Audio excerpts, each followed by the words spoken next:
I'm a psychiatrist. For over 2 decades, I've helped patients navigate the complexities of mental health. But there's a conversation that happens in my office that we as a culture are still terrible at having.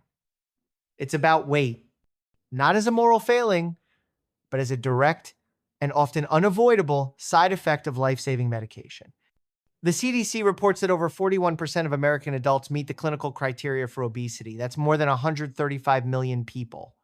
And for many of them, the journey started right here in a psychiatrist's office. Today, I want to tell you a story. It's not about one specific person, but a composite journey I've seen unfold many times. Let's call him Michael. Michael is a 5-year-old graphic designer. After years of struggling with the volatile highs and lows of bipolar 2 disorder, he started a medication, an atypical antipsychotic that finally gave him stability. He could work. His relationships healed. The medication didn't just change his life, it saved it. But over the next 18 months, a silent secondary crisis was emerging. Michael had gained 65 pounds. He tried everything he was told. Eat less, exercise more. He tracked calories, he hired a trainer, but his body felt like it was fighting him at every turn. He was constantly, ravenously hungry. The weight didn't just stay, it climbed. The silent dilemma. I didn't go to his primary care physician, PCP, about the weight. He went because he was bone tired and his mind felt foggy, making his design work nearly impossible. His PCP ran a standard blood panel. The results were a shock. His fasting glucose was 115 mg/dl, firmly in the pre-diabetic range. His triglycerides were over 300 mg/dl, a level that significantly increases the risk for pancreatitis and heart disease. His A1C was 5.9%. The diagnosis was clear. Metabolic syndrome, directly induced by his psychiatric medication. And here was the impossible choice Michael faced. Does he stop the medication that saved his mental health to save his physical health? It felt like a trap. This is a crossroad where millions of patients find themselves feeling completely alone. To understand why this happens, you need to understand what these powerful medications are actually doing in the brain and how that has a ripple effect through the entire body. Medical Deep Dive 1, the science of medication-induced weight gain. Atypical antipsychotics, like the one Michael was on, are incredibly effective because they work on multiple neurotransmitter receptors. But two of these are key to our story: the histamine H1 receptor and the serotonin 5-HT2C receptor. When a medication blocks these receptors, it can significantly increase appetite and reduce satiety, the feeling of being full. It's not a lack of willpower, it's a biological change in brain signaling. A comprehensive review in JAMA Psychiatry detailed how this blockade disrupts the brain's energy balance circuits. But it goes further. These medications can directly impair the body's ability to process glucose, leading to insulin resistance. Your pancreas pumps out more insulin to compensate, and high insulin levels are a powerful signal for your body to store energy as fat, particularly around the midsection. So Michael wasn't just fighting cravings, his body's fundamental metabolic hardware had been rewired. When Michael brought his lab results to me, we were both at a loss. I'll be honest, my initial reaction was one of deep skepticism toward weight loss drugs. I was in my residency in the 92nd during the fen-phen crisis. I saw firsthand the devastating lung and heart complications that came from a drug rushed to market. That experience leaves a mark on a physician. My instinct was to protect my patient from potential harm. The evidence-based shift and the insurance battle. For years, my advice would have been limited to dietitians and metformin, a drug that offers modest 5 to 10% weight loss at best. But the data on the new generation of medications, the GLP-1 agonists, was becoming impossible to ignore. This wasn't fen-phen. These were drugs born from decades of diabetes research with a well-understood mechanism. I explained to Michael that we had a new option, Wegovy, the brand name for Semaglutide, which was specifically FDA approved to treat obesity. We decided it was the right path. I sent the prescription to the pharmacy.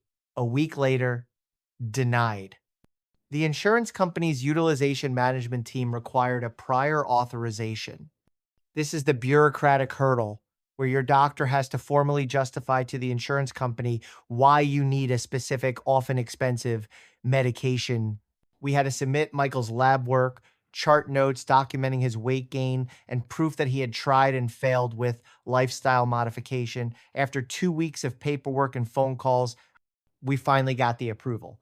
His monthly copay was still $150, but it was manageable compared to the $1,400 out of pocket cost. This new class of drugs represents a monumental shift in treatment. To understand why, you have to understand they do much more than just suppress appetite. Medical Deep Dive 2, the GLP-1 mechanism and the STEP trials.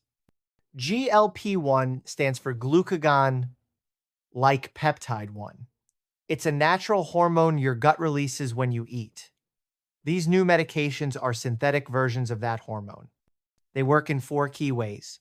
1, they slow down gastric emptying so you feel physically fuller for longer.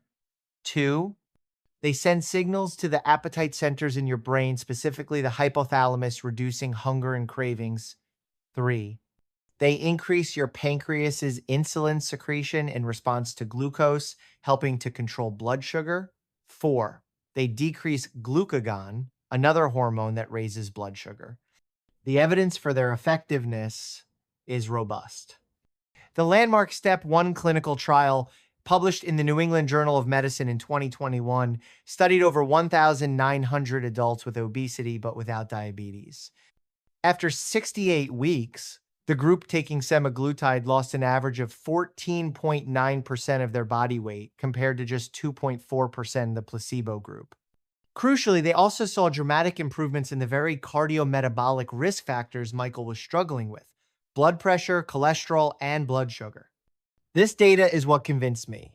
This was a tool that could treat the underlying metabolic disease, not just the number on the scale. Michael picked up his first box of pens. The journey, however, was just beginning, hitting the side effect wall. These drugs require a slow dose ramp up over 5 months to minimize side effects, but even on the starting dose, Michael felt it.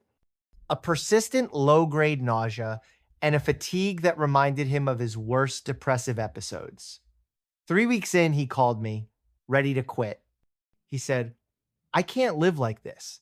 I'd rather be fat than feel sick all the time." This is the most critical dropout point. We talked through it. I advised him to switch to smaller, blander meals, avoid high-fat foods, and ensure he was getting enough fluids. For the fatigue, we looked at his protein intake, which was too low.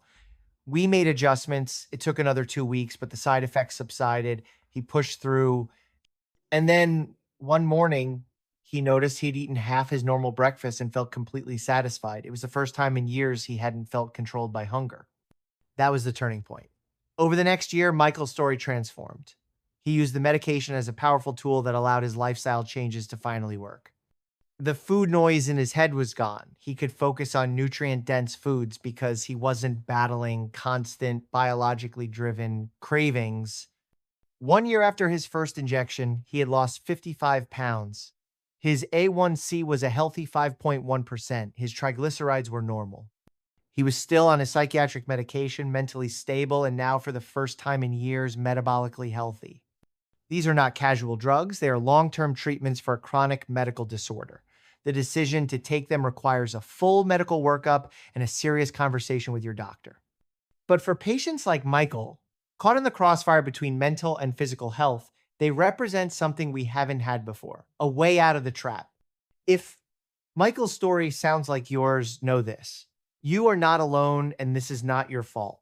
It's a complex intersection of biology and medicine. Your first step is to have an honest conversation with your psychiatrist and your PCP. Bring them your concerns, your lab results, and your questions. A true healthcare team works together. Thanks for watching.